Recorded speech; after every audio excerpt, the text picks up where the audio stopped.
I'm Mo Rocca, and I'm excited to announce Season 4 of my podcast, Mobituaries. I've got a whole new bunch of stories to share with you about the most fascinating people and things who are no longer with us. From famous figures who died on the very same day, to the things I wish would die, like buffets. All that and much more. Listen to Mobituaries with Mo Rocca wherever you get your podcasts. Alright, what's up, guys? Welcome to another episode of the TMossBoss Show. And in today's episode, I wanted to talk on XXXTentacion's Killers. Pretty much, they're gonna get life, alright? They're gonna get life. If they get anything... So, here's what I personally think. They're either going to get life without parole, or they're gonna get, like, an odd amount of years. How do they say?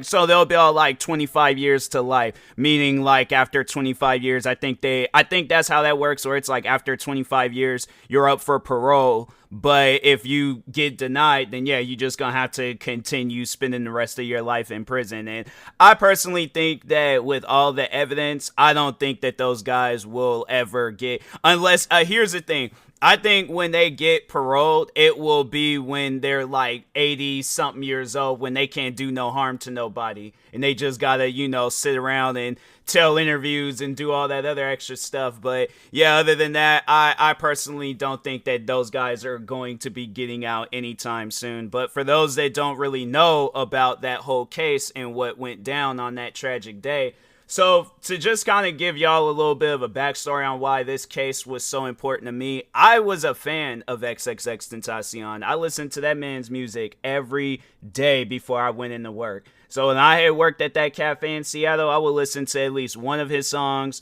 whether it was, I think I did have some of his songs saved on SoundCloud, but I would mainly listen because I was like, look, if I got Spotify and his music is on Spotify, it may not be all his music, but I'm going to listen to whatever is on Spotify. And yeah, no, I was listening to a lot of his music and stuff. And then, on that tragic day, June 18, 2018, yeah, I think we all, any XXXTentacion fan, you was going through it that day. That was definitely a very depressing day. And the crazy thing is I'm not related to this guy, right?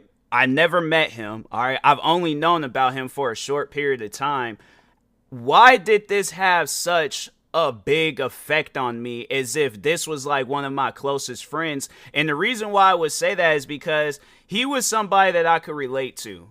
When listening to his music, it was something that I can relate to. It was something that I understood. It wasn't something where it's you just listening to this music just for whatever reason. You're sitting down and you're taking that music in. That music is hitting your soul. So you got, whether it was his hype songs or his sad songs, you had that stuff hitting your soul. And then just out of nowhere, June 18, 2018, he ends up getting shot and killed in a robbery. What just happened? So I'm gonna go from that day, because I talked on that day before, and I had to say I'm in a much more better place now where I can talk on it and stuff. But I'm gonna be talking on that day, and then just everything after that and stuff. So yeah, June 18th, 2018. So it was just any other normal day. There wasn't nothing odd or off about that day. It was any normal day at my job, right?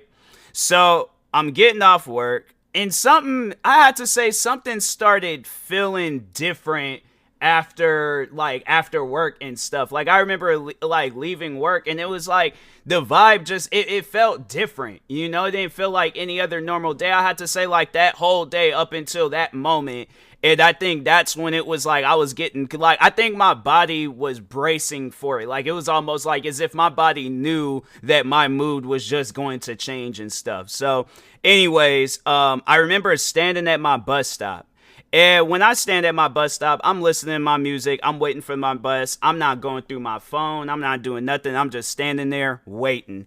And for some reason, I pulled my phone out and I started scrolling through social media. And I still remember the first post that I seen when I had opened up Instagram. I opened up Instagram. First post that I seen was Ski Master Slump God, XXXTentacion's friend. He made a post. and he was talking about like, you know, like how he'll always love him, that's his brother forever. I saw that post, and you know, the thing is like, I just looked at it as like, oh, you know, he's just showing love to his brother and stuff. Like, it's not crossed my mind, or I hadn't came across it yet, that XXXTentacion had passed away. So I'm scrolling some more, and then that's when I think it was either TMZ or WorldStar, but I know WorldStar had posted TMZ's post. So it was either WorldStar or TMZ that posted that XXXTentacion was shot and killed, and then immediately my mood had changed. It had changed because it was like I listened to his music that morning. I listened to his music the other mornings. I listened to his music on my way like home. I'm saying I listened to his music all the time. That was somebody where I had to say, like, out of all of the musicians that I had really grown to know throughout the years, that was one musician where it was like, you know, I was a big fan of him. I wouldn't necessarily say that I would fanboy over him if I were to see him in person, but I think if I were to see him in person, I would have to approach him and say what's up. Like, if it's cool, but I would have to approach him and just let him know, like, man, I'm a big fan of your music, you know? So I saw that post, and I just remember immediately my mood had changed. I got up, or, you know, I was already standing, but I was just kind of like looking around like, what did I just read? What am I looking at? Then, of course, saw the videos and stuff. And so then it was a friend of mine's that worked at the cafe, where he worked in the building, but he was a customer, but I considered him a friend because he was cool. He was chill. Like, when we see each other, we say what's up and things. So anyways, I remember him approaching me, and he was all, you know, just wanted to kind of have like, you know, just some small talk until our buses showed up and stuff. And I was so distraught. I was all like, bro, do you know this guy named XXXTentacion just passed away? He didn't know who he was. And so he was a little bit older than me and things. So it's like, I can't even blame him. But it was just, I had to talk to somebody about it. And so then I was like, I just remember, you know, telling him that. And then at some point I got on my bus. I almost wanted to cry. Like, that's how bad it got to me and stuff. Like, I almost wanted to cry. And it was such a tough thing because it was like, what's going on? Like, what? No, time out. Hold on. Wait a minute. Okay. This cannot be real. This has to be faked. It's not. And I'm trying to look for any and everything to show that it's not real, right? I'm really trying my hardest to, like, this is a joke. Like, this cannot be real. But it's like, you think about it and then you see the video, then you're like, well, dang, I mean, like, why? You know, like this guy ain't did nothing to nobody. It was just, it really had tripped me out. And so then I remember I was walking home, and then there was this guy that lived in the neighborhood. He you know, was walking behind me. He was walking a little bit too close behind me. And so I felt like, okay, let me just go ahead and turn around and ask him. I'm like, you know who XXXTentacion is? And he was like, yeah, I heard. And I was like, it's, you know, it's crazy. Like, and that's something that's off. Like, I don't just be going around just starting conversations with random people and stuff. And I'm like, nah, it's, you know, it was off. But then I came home, and I remember just, you know, still just scrolling through social media, you know, seeing it and all that stuff, like everybody talking about it and things. And then I remember I made a video and was just, you know, letting like all XXXTentacion fans know, like, hey, like, this is a hard thing, and, you know, to accept and to deal with. Like, if any of you guys need anybody to talk to, I'm here for you. I made that video, posted it, I think it was the same day. And then after that, I just, was just still scrolling through social media. And I remember because my mom, she came home, and usually I'm in my room, like, working on videos or recording stuff. And I even, like, had went when she, you know, was even, like, coming into her, getting out her car and stuff, and then coming into the house and things. Like, I was already greeting her outside, but then I told her about it. And she didn't really know, like, she didn't really know him and stuff. She didn't really know him until I started, until after the fact. And so then, it was just, you know, dealing with all of that and things. And then, it was just that. And then I remember the next day, I couldn't even sleep, like, on the bus. I can't remember if I had slept that night. I think I did sleep that night. But I remember when I woke up and got on the bus, then it was like, it all started hitting me again. And yeah, I couldn't even, usually I take like a nap on the bus. I couldn't even do that. Like I was just up the whole time. And then I think at that moment, it was like I start thinking to myself, like, I got to start being more positive, I guess, about this situation. Like, he's gone, but his legacy is going to, live on forever. So I'm trying to, like, have that run through my mind. But at the same time, I'm like, he's gone, though. So it's like, hold on, I'm hearing something outside. Give me a second. All right, I'm back. It was just some people, they're doing like there's these whole things that's kind of like in front of people's houses or on the side of their house, and I think they're cleaning it and stuff. So anyways, all right, everything is good. I've been hearing noises and stuff. There was the wind woke me up this morning and scared me and things. I'm like, man, there's just way too many noises going on and stuff. But anyways, all right, but no, getting back to the this whole thing. So then I remember it was I went into work, and then my friend Jack, cause he didn't really know about him either. So I told him, and then he looked him up. He was all like, "Oh dang!" He was like, "I didn't realize he was such a big artist and stuff." And I was like, "Yeah, like dude was he was pretty major in things." And so then it was just after that, then just like still just seeing if any new updates or anything, and then like 2 days later, they ended up catching the ringleader. And then afterwards, they ended up catching all the other guys. And then they showed the security footage and of like when, they robbed and shot and killed them and stuff. And I was like, man, it was stuff like that where I was like, I wish I hadn't seen it. It's like, I wish I hadn't even seen any of that stuff. I wish none of it. But of course, people, they feel like the security footage, it's like, that's you can't stop that. But it's like the people that was just standing around recording, and I'm like, now I can understand why. Like, after like when you like beforehand, when you see people standing around and they're recording stuff, it doesn't really cross your mind. You don't really think about that until it's something that you're kind of or even all the way involved in. So like if it's your friend or family or somebody that you're a fan of, and then you see people standing around recording, and then this guy could have been using some help, it's like even if it had just been a few seconds of help, like that could have potentially saved his life. Like you never really know. But no, there's people, they're all like wanting to stand around and take pictures, record, and it was like that was just something that I wasn't really expecting to see in things. And so anyways, then I think there was some witnesses where they was like they were saying how they were in the dealership.